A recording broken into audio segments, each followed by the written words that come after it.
Olá, muito boa noite. Começando mais um programa Panorama, Casa Nova, né, cenário novo, aqui pela Web TV RO. Satisfação em fazer parte dessa equipe, uma série de programas fantásticos que a Web TV está oferecendo para você. Nós continuamos com o Panorama na nossa página do Facebook, o nosso canal do YouTube e agora também no Instagram da Web TV RO e também na página da Web TV RO no Facebook, além dos grupos que nós compartilhamos rotineiramente. Então, mais opções para você poder assistir o programa Panorama. Hoje, na entrevista inicial na Casa Nova, eu tenho a satisfação de receber uma pessoa que ela já está ficando acostumada a inaugurar programas de TV, né? Que é a psicóloga Elisângela Codinhoto. Ela, olha, o primeiro programa que eu fiz esse ano foi com ela, né? Quando começou a Web TV aqui no programa da Ana de manhã, a primeira entrevistada foi a Elisângela, e agora calhou, isso não foi combinado, não, calhou, a gente viu agora, isso aqui está a Elisângela, né, no meu primeiro programa aqui na Web TV RO, uma satisfação enorme. Você já é da casa, né? Eu estou chegando agora, mas você já é daqui da casa. Boa noite, Elisângela. Boa noite, Eduardo. Para mim é uma satisfação enorme também estar aqui. Que honra, né? Estar estreando aí todos esses programas, né? Legal. Que legal, né? Então, Elisângela, a gente está sempre conversando, eu acompanho todas as suas lives, acompanho todo o seu trabalho, você está sempre fazendo. E eu acho assim muito interessante, porque você não para, né? Você é meio ligadinho em 330, meio elétrica, está sempre fomentando, sempre colocando uma série de informações assim que eu vejo de enorme utilidade. A gente já tinha conversado no outro programa, né? Quando você esteve da última vez no Panorama, sobre... Eu tinha falado para você que eu gosto muito de fazer esse programa Saúde, tá? Que é o programa das quartas-feiras, porque eu acho que assim é uma utilidade pública. Então, eu vejo o que você faz, por exemplo, você faz para informar as pessoas, é social isso, é utilidade pública, principalmente em períodos difíceis, diferentes que nós estamos vivendo, né? Você tem um alcance, e eu vejo que tem muita pessoa comentando. Tal. As pessoas estão mais necessitadas de ter essas conversas e ter mais ajuda em função da pandemia? Muito, Eduardo, muito. As pessoas sempre tiveram necessidade de serem ouvidas, né? E, assim, quando se olha para a minha página, por exemplo, eu tenho lá mais de 11 mil seguidores. Às vezes as pessoas olham e falam assim, não, eu vou mandar uma mensagem, ela não vai responder, né? E eu respondo todas as pessoas. Eu sei. Eu converso com ela aqui, interrompendo, eu mando uma mensagem para ela, sei lá que horas da noite, lá está a Elisângela, e eu vi que ela visualiza. Respondo as pessoas à noite, só não respondo se eu não vejo. E as pessoas estão precisando dessa ajuda. Uma palavra, um feedback que você dá, elas estão ali, a gente pode salvar uma vida, né? Então, eu estou sempre à disposição de todos que me mandam mensagem, de todos. Aliás, a nossa última conversa, a gente usou justamente isso. Uma vida que a gente consiga salvar, já valeu a pena a nossa existência, é um legado que a gente já deixou, né? Em épocas de pandemia, ai, meu Deus, eu vejo as coisas acontecerem, a gente sente as pessoas se modificando, né? Eu brinco, o modus operandi das pessoas, né? As pessoas, elas se afetam com as coisas das mais diferentes maneiras. Quando a gente fala que cada organismo é um organismo, cada cérebro é um cérebro, as pessoas, é por isso que existe a digital, nós não somos iguais em nada, né? Sempre nós vamos ter divergências e diferenças. E eu vejo a reação das pessoas muito diferentes. Tem pessoas que querem demonstrar uma determinada força quando você sabe... eu vi isso principalmente, já que eu vou entrar justamente no Covid, quando eu estava com Covid, que eu passei uma noite no hospital... Tinha mais duas pessoas ali e eu estava só vendo a reação. Um querendo falar que era fortíssimo, fortíssimo, fortíssimo, e o outro que era um baita de um cavalão desesperado com medo de morrer. Né? De que maneira a pandemia afetou e o que as pessoas...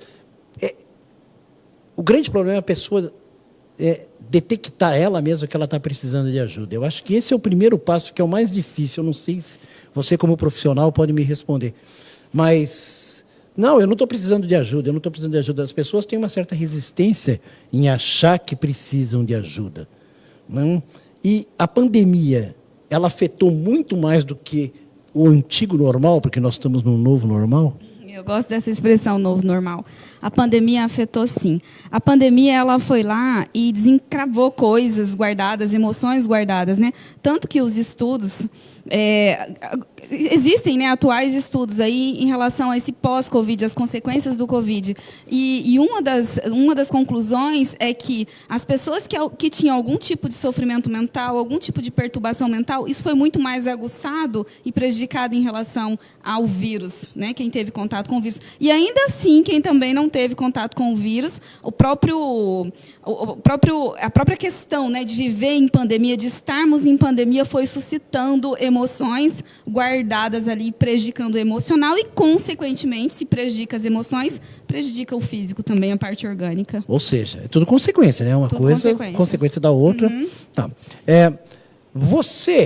As pessoas passaram a te procurar mais, não apenas pelas redes sociais, mas aquela conversa, olha, eu preciso conversar com você, eu preciso de uma consulta. Você teve um aumento, e nesse aumento, que eu acredito que você deva ter tido, tá?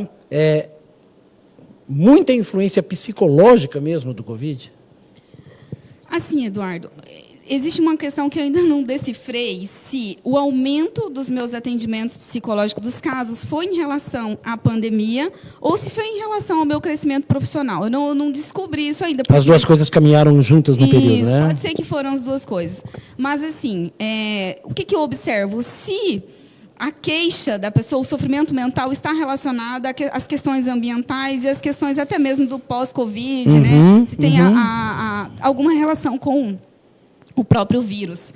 E tem, sim, muita gente relata sofrimento e, às vezes, nem ele mesmo detectou que foi porque ele teve o vírus e que isso é uma consequência. Então, de certa forma, não só para mim, mas, de um modo geral, eu vejo que aumentou, sim, a procura por profissionais da saúde mental em relação ao que a gente está vivendo no momento. E é engraçado não, né? Mas é interessante porque me parece que as pessoas agora começaram a achar que precisa de ajuda, né? Eu estava falando antes que é difícil as pessoas procurarem ajuda, mas a pandemia pode ter sido até uma muleta para determinadas pessoas, no sentido que ela já tinha determinada necessidade de conversar com um psicólogo, com um psicoterapeuta, às vezes até com um psiquiatra, e isso não é demérito para ninguém, porque é aquele negócio, eu não vou conversar com um psicólogo porque eu não sou louco. O que tem a ver? Né? Eu acho que todo ser humano precisa conversar. Tem pessoas que não se abrem de maneira nenhuma e a hora que senta com um profissional, ela acaba abrindo o livro da vida dela, não é? Assim, eu vou contar de exemplo aqui um caso que eu atendi ontem, que geralmente as pessoas, quando ela está em sofrimento mental, ela procura porque ela quer se afastar do trabalho, ela procura porque ela quer uma solução, mas ela não sabe o quê. Certo? E aí, ontem eu atendi um rapaz que ele já tinha tido uma consulta comigo e no segundo contato, via WhatsApp, ele falou assim, eu preciso me afastar, eu preciso da entrada no INSS. E aí, como eu já havia feito uma anamnese com ele, eu sabia que ele tinha muitas questões de mágoa relacionada ao pai. Tá? E aí eu fui trabalhar uma terapia que a gente chama de universal com a hipnose. E eu coloquei ele para conversar com esse pai, pedir perdão, liberar perdão. Mas, antes do pai...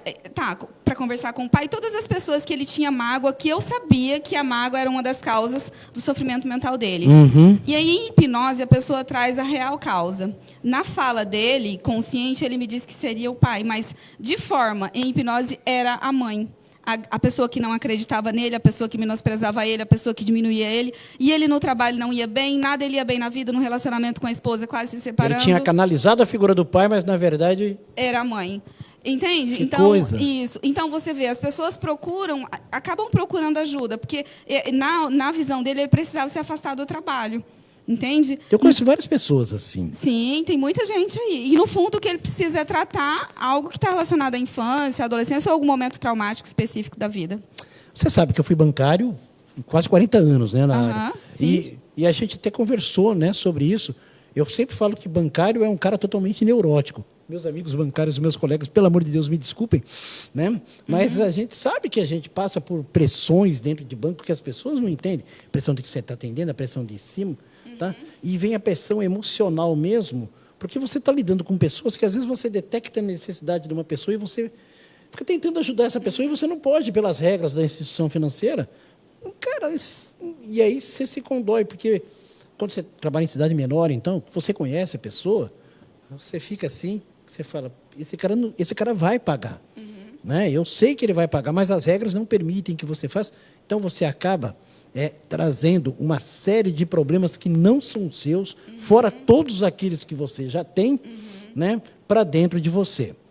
A pandemia, me parece, que floresceu isso também nas pessoas. As pessoas começaram a ver sofrimentos de outras e passaram a sofrer junto. Quantas e quantas vezes eu não me emocionei na frente da televisão a ver aquela enfermeira que está trabalhando há não sei quanto tempo dentro de um hospital, na linha de frente, vendo pessoas morrer, ela já com os problemas dela, e ela ter que dar um tchau por um vidro para a filha dela, que ela não pode ver há tanto tempo.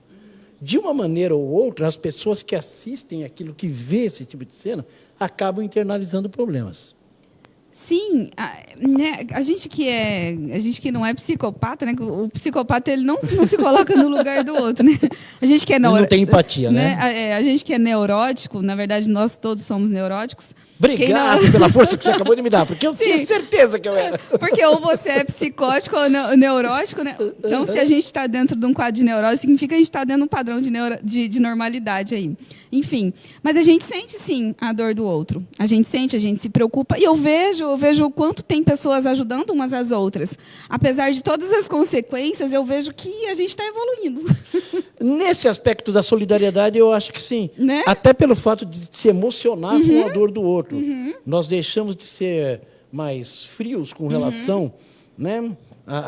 E a gente estava vindo não sei se por causa do momento político, pelo momento de nação mesmo que a gente está vivendo, com tantas divergências, as pessoas estavam se afastando muito das outras. Né? As animosidades em redes sociais, elas cresceram muito.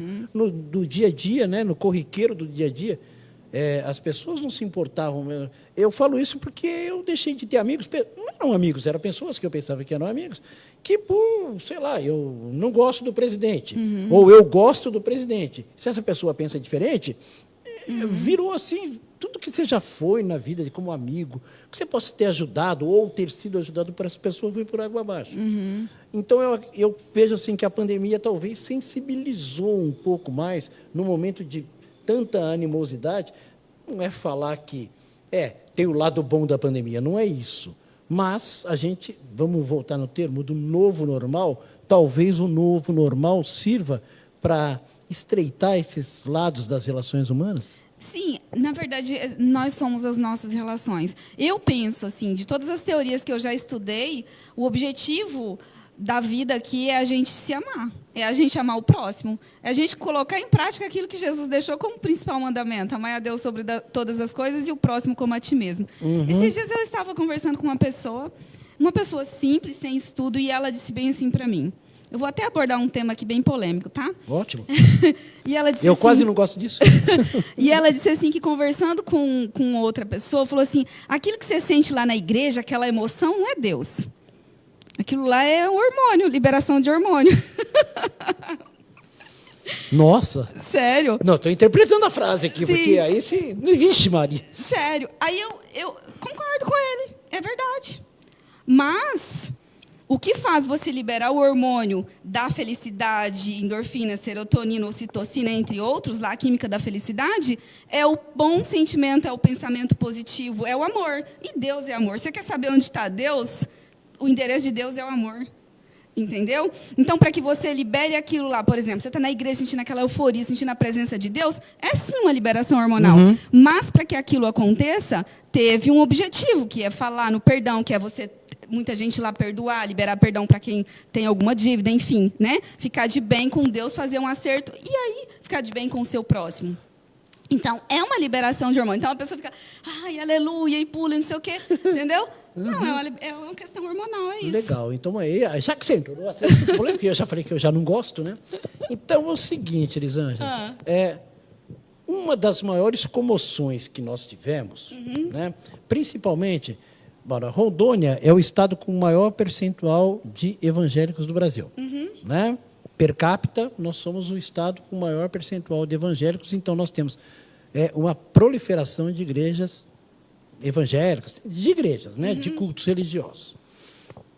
Um dos maiores, as queixas que tinham, quando vinham os decretos que não permitiam aglomerações, era o fato das pessoas não irem à igreja. E isso suscitava uma série de polêmicas. Por quê?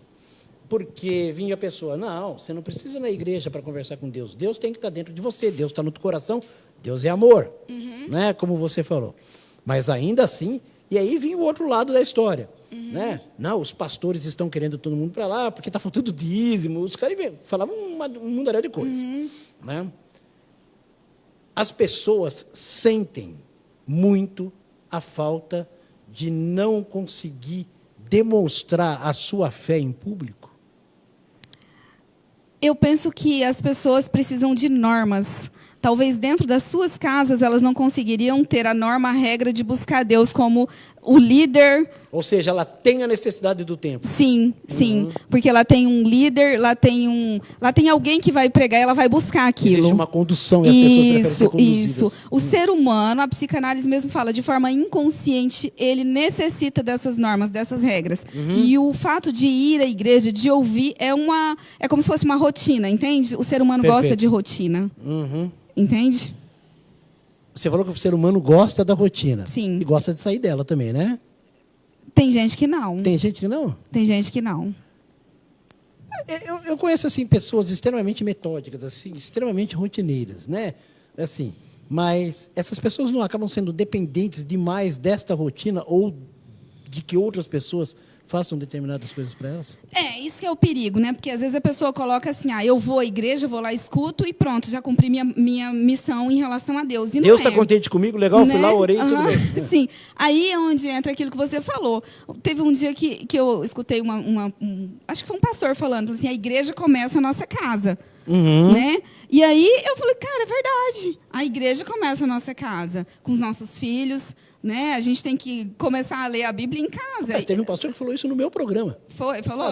O pastor Carlos, da Igreja Batista, ele lançou um livro, né? E ele usou esse termo, a igreja começa na nossa casa. Começa na nossa casa. Então, a gente cultua a Deus em casa. A igreja, o ir à igreja, é só uma questão de cultuar entre os irmãos, mas a gente, né, já tem que vir alimentado de casa. Você tem que ir para o ofício com as ferramentas do ofício, né? Sim. Não é chegar lá, mão abanando e falar assim, e eu vim fazer o quê aqui?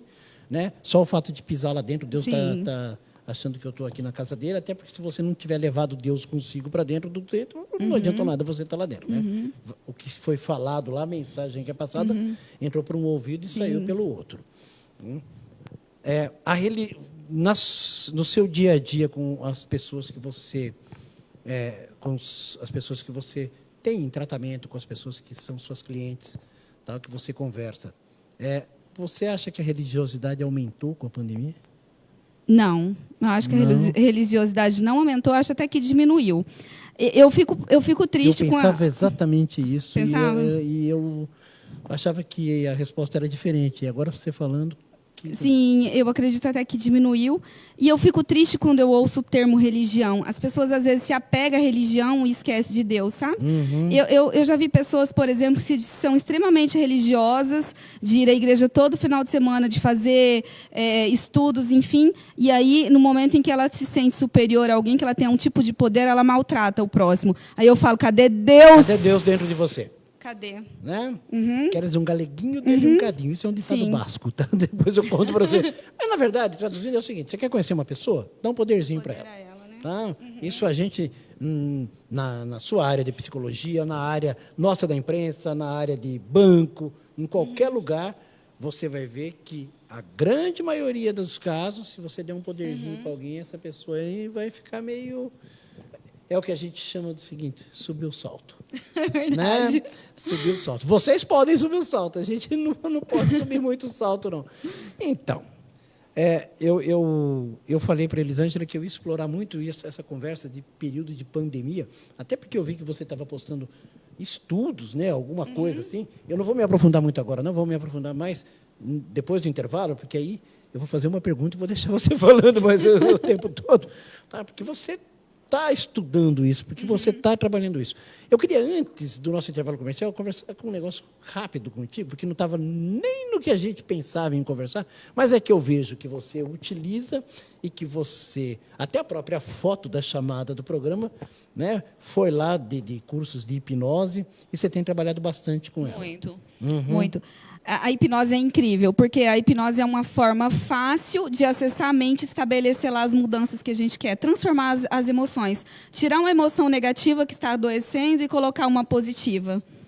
É incrível isso. Dentro do meu consultório, desde que eu me formei nessa área, eu não trabalho sem essa ferramenta. As pessoas resistem à hipnose? Não. Não? Não.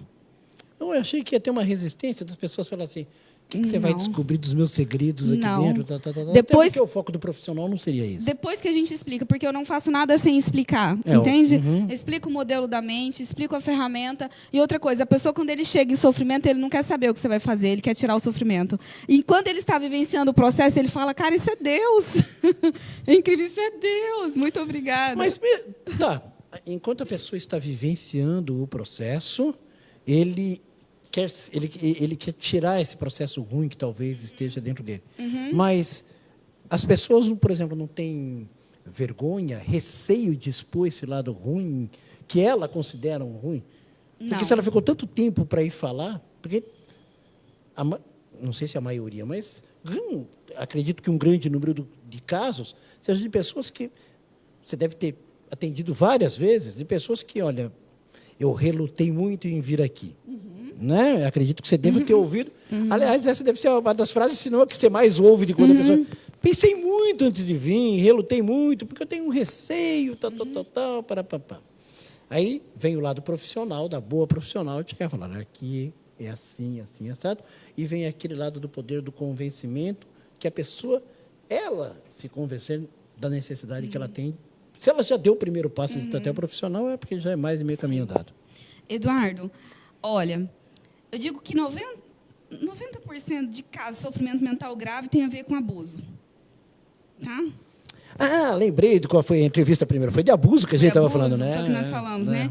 E as outras porcentagens, de um modo geral, sendo grave ou não sendo grave, tem a ver com traumas, principalmente relacionados ao pai e mãe. Entendeu? Brigas de pai e mãe no passado, esse tipo de coisa, isso, que vão deixar sequelas que às vezes vão se manifestar lá na frente da vida da pessoa. Isso. Então, assim, quando a pessoa se coloca... Quando eu tenho um rapport muito bom, eu consigo... Na verdade, as pessoas que me procuram já têm ali um rapport, já têm uma empatia, já têm uma conexão comigo. Então, fica muito mais fácil, né?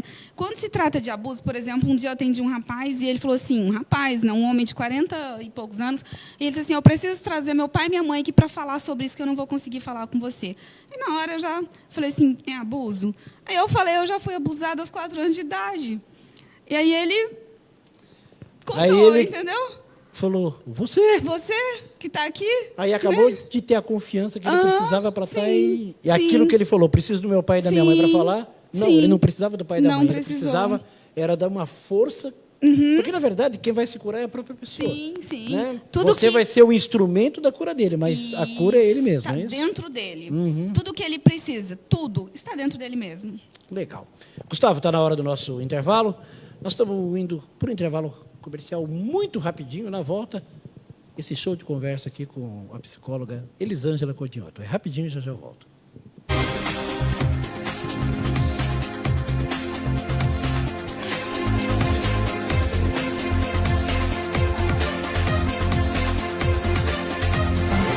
Morcegão Motos, há mais de 30 anos cuidando das motocicletas dos rolimorenses. A Morcegão está sempre à frente quando o assunto é tecnologia. Agora conta com mais uma novidade: troca de óleo por sucção, que evita problemas na rosca do cárter. E tem mais: precisa trocar o óleo, revisar ou trocar peças? A gente busca e entrega a sua moto. Basta ligar 3442-2727. Na Morcegão, o serviço é rápido e eficiente. Peças, serviços e acessórios para motos é aqui. Morcegão Motos, o amigo do motoqueiro. Rua Rio Madeira 4875.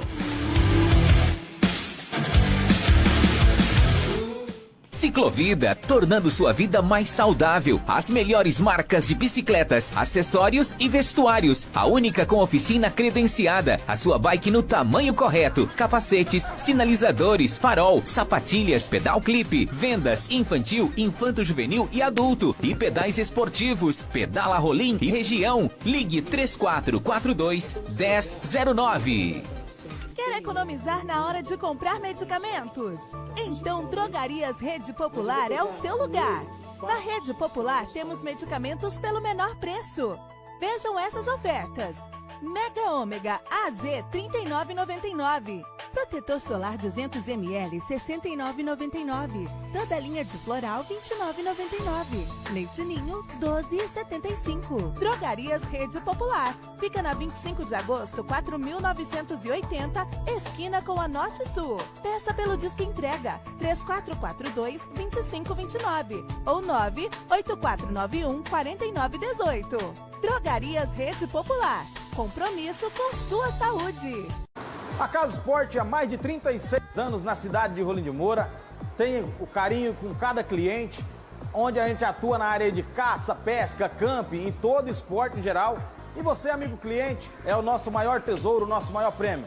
Temos aí uma linha completa na área de esporte: chuteiras, camisa de time, bolas, jogo de camisa, toda a linha de acessórios completa para você praticar o seu esporte aí com muita proteção e segurança. Sempre com novidade na área de pesca, inovação sempre você encontra na Casa Esporte. Do básico ao acabamento, você encontra toda a tralha para você montar aí sua tralha de pesca, desde o anzol até barco e motor, você encontra na Casa Esporte. Casa Esporte, localizado na Avenida 25 de Agosto, 4921, no centro de Rolim de Moura. Nosso telefone 3442-1063. Aguardo você fazer as suas compras, fazer a sua visita, tomar um cafezinho conosco e cada vez mais trazer aquele feedback que nós precisamos tanto. Um forte abraço. Em Rolim de Moura, você pode contar com a profissional prestação de serviços da CRG Contabilidade, especialista em auditoria e perícia contábil. A CRG Contabilidade oferece amplo trabalho de consultoria, além das atividades rotineiras para você e sua empresa. Sob o comando da renomada contadora Cleide Ramos, é referência no seu ramo de atividade. Venha você também para a CRG Contabilidade, Avenida Norte Sul, 4919, Sala 2, esquina com a 25 de agosto. Telefone 98414-7221.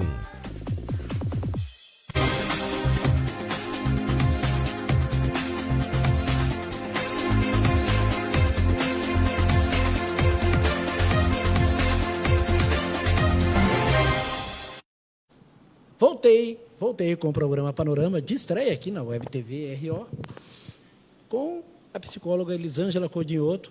Que papo sempre muito legal com a Elisângela, né? Eu gosto de conversar, eu até brinquei aqui, a hora que entrou o intervalo, se largar aqui, a gente conversa até meia-noite aqui hoje, tá? Porque é conversa interessante, e é muito interessante para quem está assistindo, eu tenho certeza absoluta, porque é informação, né?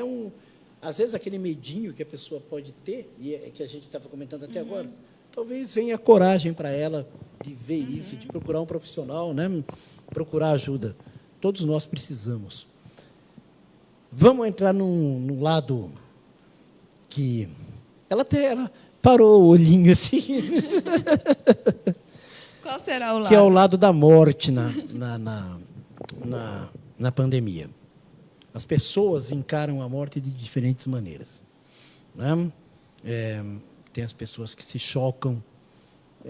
Só quem perde um ente querido é que sabe, tem muito de como encara, da afinidade que você tinha. Eu perdi, assim, tanta gente amiga nessa pandemia. teve uns casos assim que, sabe, me chocaram assim. O caso de um rapaz que tinha trabalhado comigo em Alta Floresta do Oeste.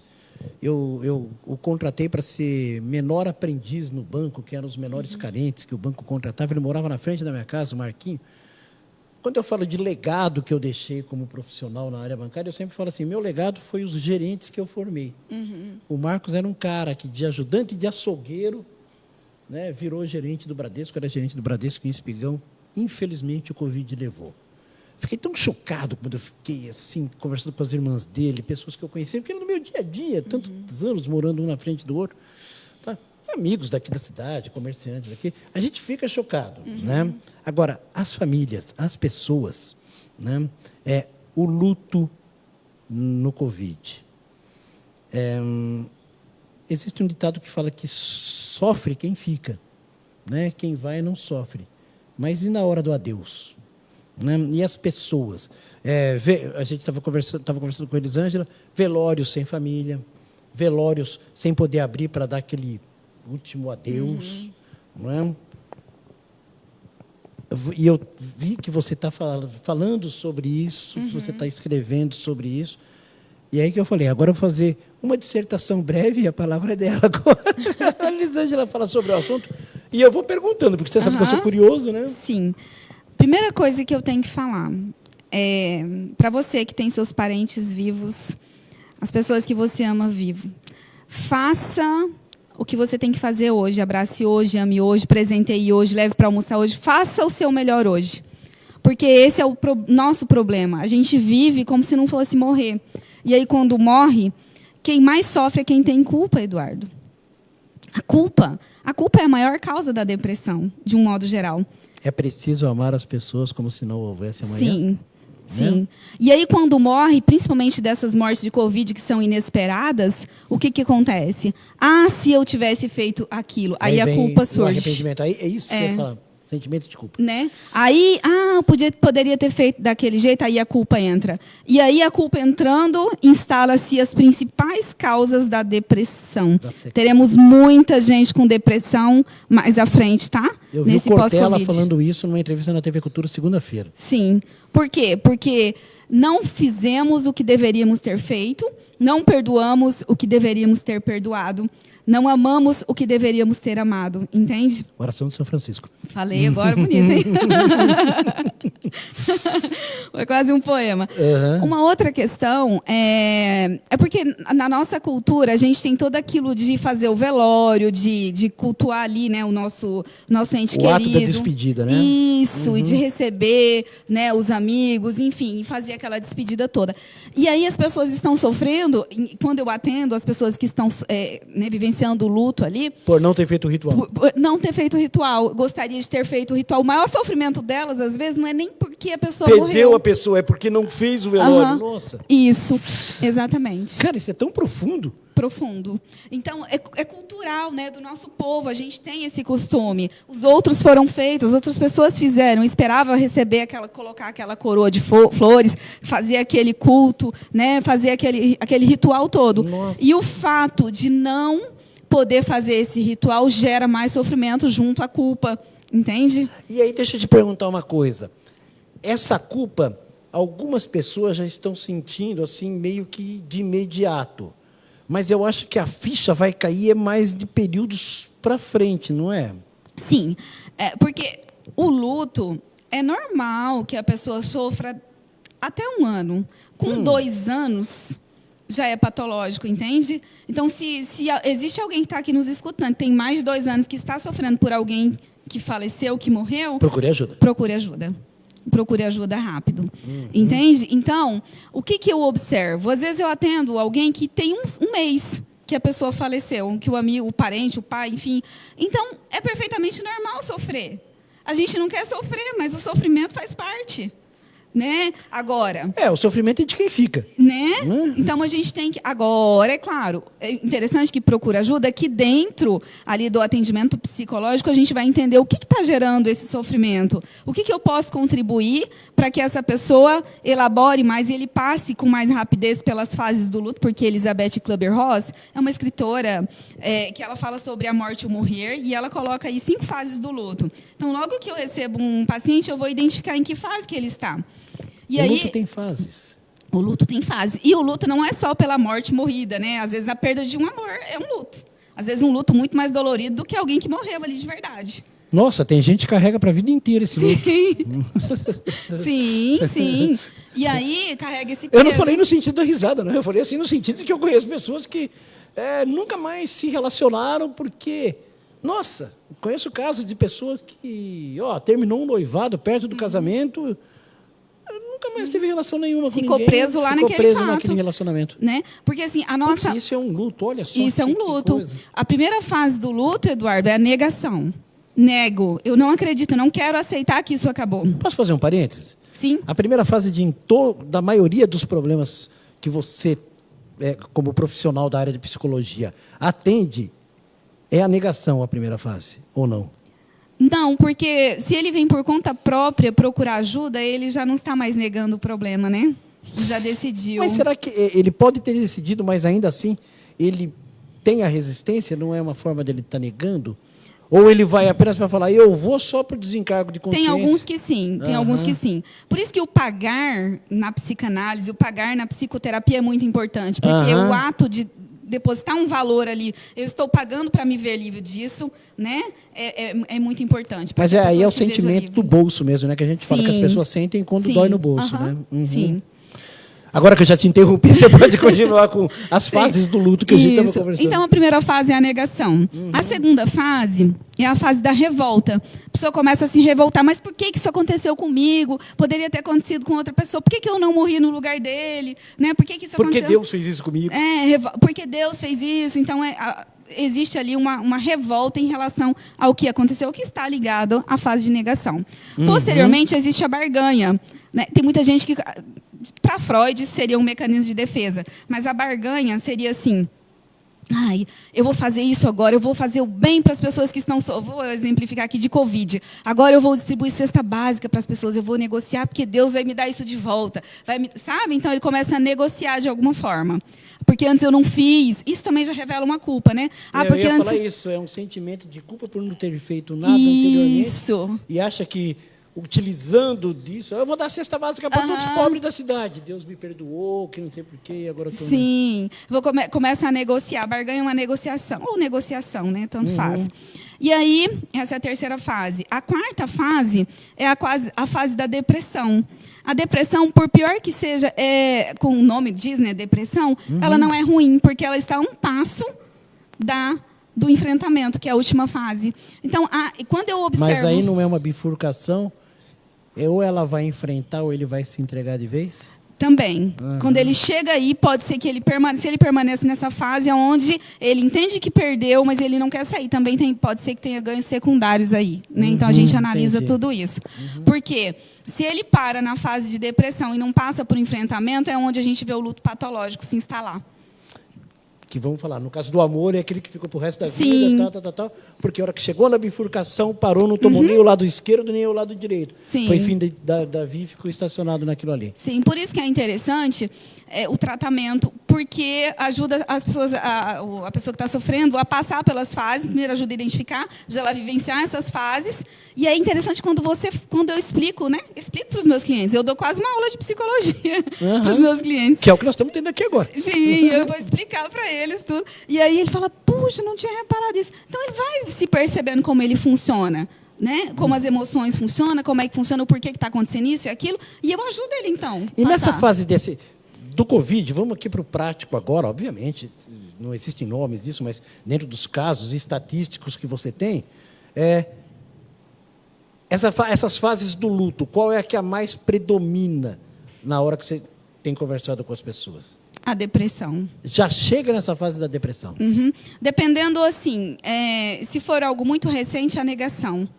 Né? Mas a maioria das pessoas, depressão. Não quer dizer que ele vive uma fase, uma na sequência da outra, ou que é só uma, entende? Sim, não é, então, elas não é uma podem... escadinha que ele vai subindo. Ele já pode chegar de depressivo direto. Sim. E elas podem ter outras, né, juntas ali. Então, o que eu... Olha só que interessante. Aí... eu identifico a fase e eu vejo que tem ali culpa, a pessoa gostaria de ter falado antes, que gostaria de ter feito algo antes para aquela pessoa que morreu ou que perdeu de alguma forma. Aí o nosso cérebro, ele é inteligente e bobo ao mesmo tempo. O nosso cérebro, a nossa mente, digamos. Por isso que tem o termo tolinho. Sim, em hipnose, Eduardo, a pessoa em hipnose, hipnose é um estado natural da mente. O tempo todo a gente é hipnotizado. Olha que legal, esses dias o meu namorado falou assim, sabia que se eu fizer cócegas em você, você ri? A gente estava brincando de cócegas. Você ri sem encostar a mão? Eu falei, sério? Não. Ele falou, sim. Aí ele começou a fazer cócegas e eu comecei a rir. Isso é hipnose. Entendeu? Ele me deu uma sugestão, eu aceitei. Entende? Isso é hipnose. Aí eu fui fazer com meu filho, funcionou. Eu falei, caraca, isso é hipnose. Entendeu? E aí... o nosso cérebro ele não sabe o que é real do que é imaginário. Nós vivemos no imaginário, nós vivemos na fantasia o tempo todo.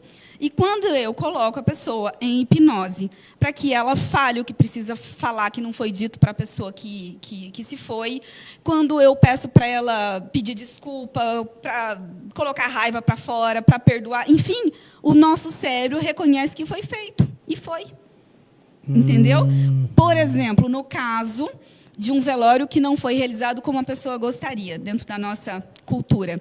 Se em hipnose ele vivencia esse velório, ele recebe as pessoas, ele coloca a pessoa no caixão que quis, veste a roupa que quis, conversa com a pessoa, faz tudo ali, o cérebro... vai entender... que foi real. E vai liberar os hormônios... de felicidade, de alívio que precisa ser liberados e o corpo não vai sofrer as consequências orgânicas que sofreria, caso não fizesse. Caraca, que negócio interessante. Você está falando, eu estou processando aqui, eu estou pensando aqui, entende? Porque a gente vê vários casos, vou citar exemplos assim, de pessoas de convívio, né, de parentes muito próximos, que já tem uns 4, 5 ou até 6 meses do falecimento da pessoa, tá? E elas estão precisando conversar com você. Sim. Tá? Não era nem o familiar mais direto. O que me chama a atenção nesse caso específico, você falou, imediatamente eu fui lembrar de um caso de uma pessoa assim que... mas nem era tão chegado assim, talvez, é parente, mas não era talvez assim, não era a esposa, não era o filho, mas e não é de outro sexo, para que ninguém pense e tal, não sei, alguma bobagem e tal, não, nada disso.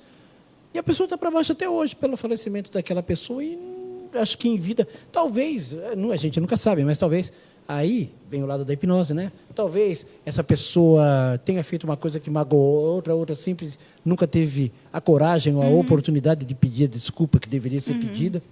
Eu acho que isso tem muito caso, provavelmente, né? Eu não tive isso, eu não tive aquilo, eu não fiz isso, eu não fiz aquilo. E aí pode ser... E falta coragem. E talvez com a hipnose a hipnose estimula a coragem, de uma maneira indireta, das pessoas chegarem e externar, né, os sentimentos que elas estão tendo. Sim. Por exemplo, Eduardo, se eu tivesse com medo de estar aqui hoje, de fazer essa entrevista com você, de participar dessa entrevista com você, e eu tivesse feito uma auto-hipnose lá, antes de vir para cá... Auto-hipnose? Sim. Uau, olha no espelho e... você vai dormir. Não. A gente faz... nas formações que eu dou, até nas minhas terapias, eu preparo os meus clientes para que eles façam auto-hipnose em casa. Né? Nossa, instalo o gatilho. Legal. É muito legal. E aí eu teria feito uma auto-hipnose. Por exemplo, eu me colocaria em auto-hipnose, colocaria meu gatilho e me viria aqui, participando. E aí...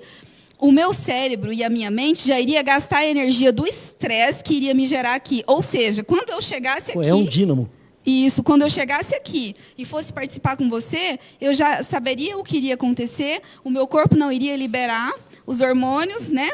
que eu liberaria se eu não tivesse feito a auto-hipnose, porque eu já vivenciei isso uma vez, então seria muito mais fácil. Isso é muito utilizado muito para fazer TCC, entre outras. Legal, né? Não é legal, eu fico assim, porque, por exemplo, você já está acostumada, você já tem participado de programas de televisão, e a gente... Aquilo que eu falei para você, que uma das coisas que você mais ouve, eu não sei como eu vim aqui, tá? Eu criei coragem para vir falar com você. Aqui, quando a gente tem as pessoas entrevistadas, é o seguinte, quando você vai manter o primeiro contato, meu Deus do céu, televisão? Eu vou... Eu tive casos, por exemplo, eu estava com o microfone lapela e a pessoa estava com o microfone de mão. Eu tive que trocar. Eu não conseguia segurar? Não. Estava sem o microfone. A pessoa não conseguia. Ela simplesmente entrou num estado de nervo e tal. E estava dando para ver na câmera. Tá? Falei, vamos fazer o seguinte, já sei como eu vou resolver. Tá? Como é que você disfarça o seu nervosismo e tal? Você segura aqui na frente, você traz para cá, você fica mexendo. Eu fico apertando as mãos. Ótimo, está aqui. Vamos fazer o seguinte. Tirei o lapela, coloquei o lapela na pessoa, fiquei com o microfone de mão. Ela continuou extremamente nervosa, mas o fato de não ter mais o microfone parece que deu uma coragem para ela. Terminou o programa, quando é que eu volto? Que legal, né? Tá vendo? Já gastou, né? O estresse. Eu hipnotizei ela sem eu saber que eu tinha hipnotizado ela. Mas isso que você falou, para autocontrole, principalmente, para inúmeras situações, não para estar em público falando, não.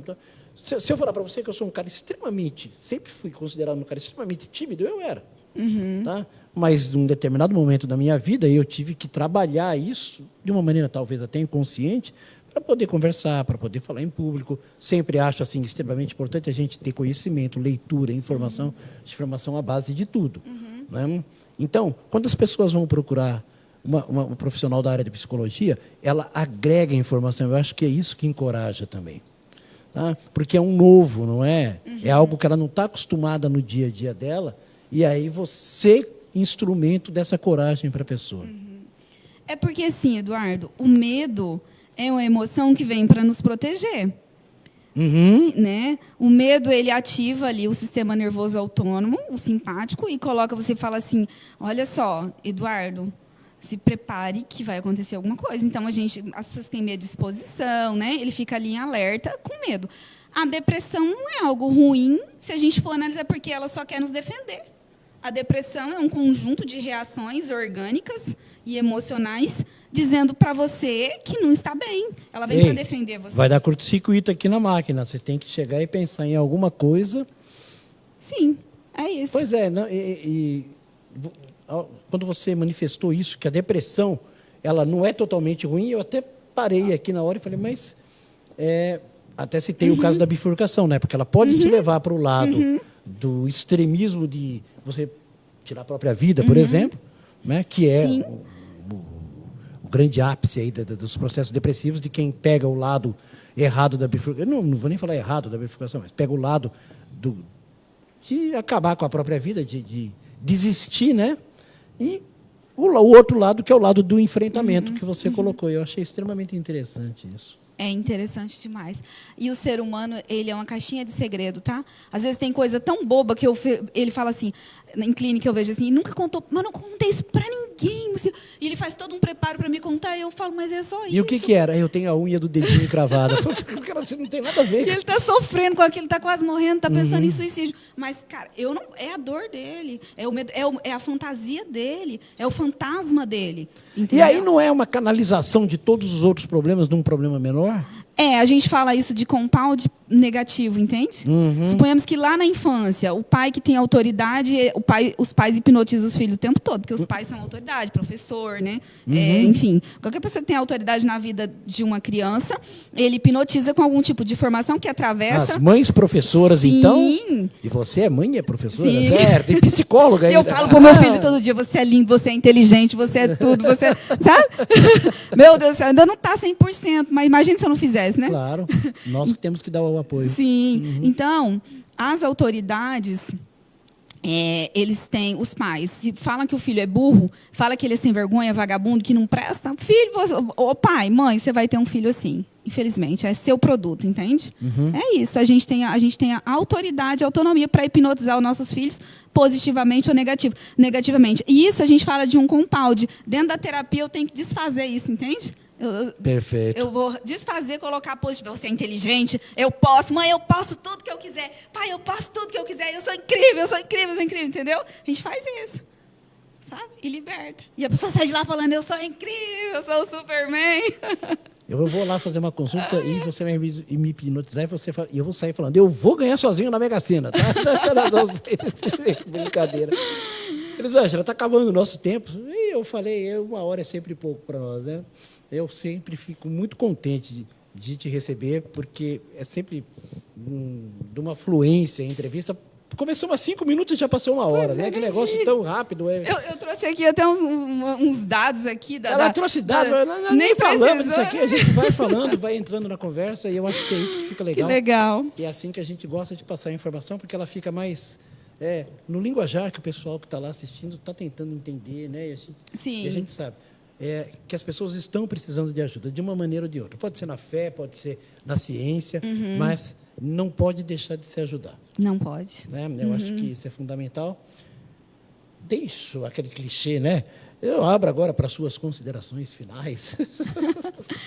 Sabe uma coisa assim que eu gostaria que as pessoas fossem mais livres para pensar, entende? Fossem mais críticas, mais abertas, assim, para entender o novo, não rejeitar o que é novo. Às vezes as pessoas, graças a Deus eu cheguei onde eu cheguei, eu posso ajudar, salvar vidas, a cuidar de pessoas, porque eu não tive a mente fechada, né? Eu estive aberta para pelo menos analisar o que é isso, né? Isso vai contra quais princípios? Eu penso sempre, se está ali dentro dos princípios do amor, da paz, da tranquilidade, eu aceito, é bom, entende? Não prejudica o outro. Então, isso é legal. Não transpõe os limites. Isso, né? Isso. Então, é isso que eu gostaria, que as pessoas fossem mais abertas a entender isso, né? Serem mais assertivas, né? As coisas que possam ajudar você como ser humano mesmo. Né? E é isso. Quem quiser me seguir, siga lá a Psicóloga Lisa. Psicóloga Lisa, tá? É isso. Tá? Você, hoje no programa, nas páginas aqui da Web TV RO, na página do Panorama, pelo nosso canal do YouTube, assiste de novo. Se eu fosse você, eu assistia outra vez, porque a entrevista foi show de bola, como sempre. Elisângela, muito obrigado. É sempre uma satisfação conversar contigo. Tá? Eu falo que é sempre uma aula que a gente tem aqui, quando a Elisângela vem. E já, da primeira vez que ela conversou comigo, eu falei, você virou sócia, tá? Vou te chamar, vou te ler, nós vamos estar aqui. Tá? Você deve ter estranhado que hoje, quarta-feira, seria o Panorama Saúde e o Papo do Divã com César Camargo. César Camargo não vem mais às quartas-feiras no Papo do Divã. Por quê? Porque César Camargo vai estar comigo agora todas as quintas-feiras. Nós vamos estar analisando fatos corriqueiros da nossa sociedade, do Brasil, do mundo, e ver a influência positiva ou negativa que isso tem na cabeça das pessoas. Amanhã estreia Papo do Divã, programa inteiro, todas as quintas-feiras, ok? Um grande abraço para todo mundo. O programa Panorama de hoje está se encerrando.